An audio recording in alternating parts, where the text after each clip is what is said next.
As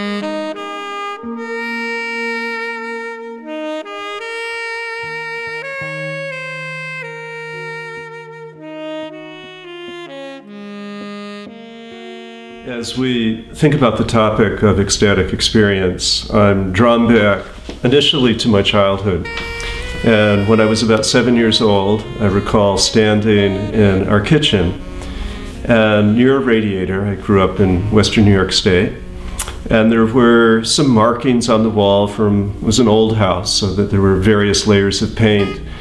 And I suddenly was caught up in the bliss of realizing that my attention to this moment was about the attention, and that regardless of what would happen in the future and regardless of what had happened in my 7 years prior, that the immediacy of this moment was my root and my anchor. And in that, I went into a reverie and went into this profound commitment that this moment of timelessness was the moment that would define everything from here on out and would define everything that had happened before.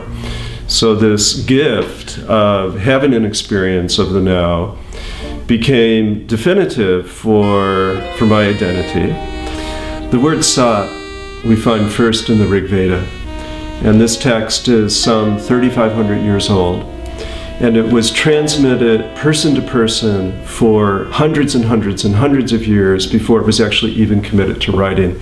And even today, when the Vedas are taught, they're taught through a progressive course of memorization and recitation.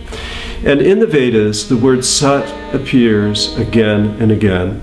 And it's construed as follows. It's actually part of a very interesting narrative. Sat is associated with the god Indra.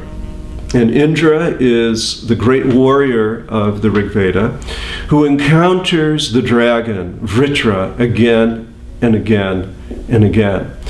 Vritra symbolizes the opposite of the Sat. He symbolizes what is the Asat, which is the chaos, the indeterminate, the unformed, the drought, the being stuck where nothing is moving.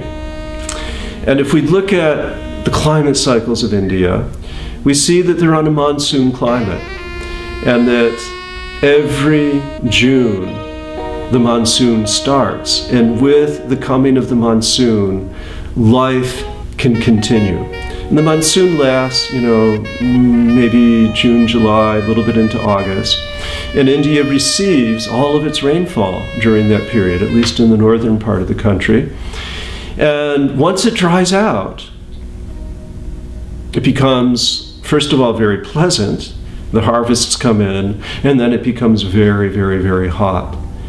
And without the return of the rains, and this will happen periodically, without the return of the rains, all life will be lost. There will be drought, there will be famine, there will be death. So that the celebration of existence is coterminous, is identical with the return of the rain, and it's Indra's thunderbolt that strikes into the rain clouds and allows that rain to come back and allows that Sat to return. Once we have that Sat, we're able then to build a life. We're able, through our sacrificial process, through our yajna, we're able to take all of these wonderful pieces of our reality, and puja is the way that this becomes expressed in modern India. We're able to take flowers, we're able to take images, we're able to take a little bit of water, a flame, and we're able to configure and reconfigure and build on this existence and create an even more wonderful existence. In the Yoga Sutra, this process is referred to as parinama.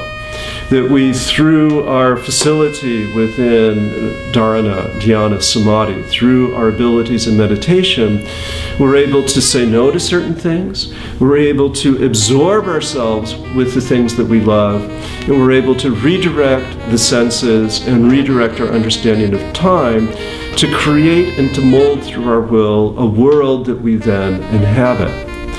And done purposefully, that world is progressively oriented toward the wonderful freedom and the wonderful purity of Sat.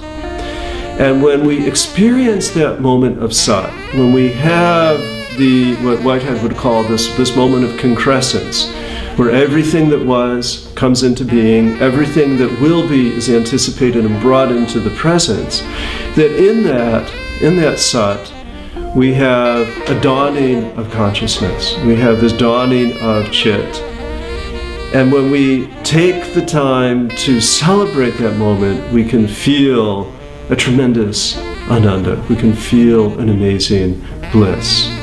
And in yoga, we're encouraged to feel the rising of the sun as an evocative moment for Satchidananda, to acknowledge the midday as we're halfway through, and then to acknowledge the sunset when the day has reached its completion, to go and to see the sun, to give honor to the sun, and to again remember that Sat, that Chit, and that Ananda.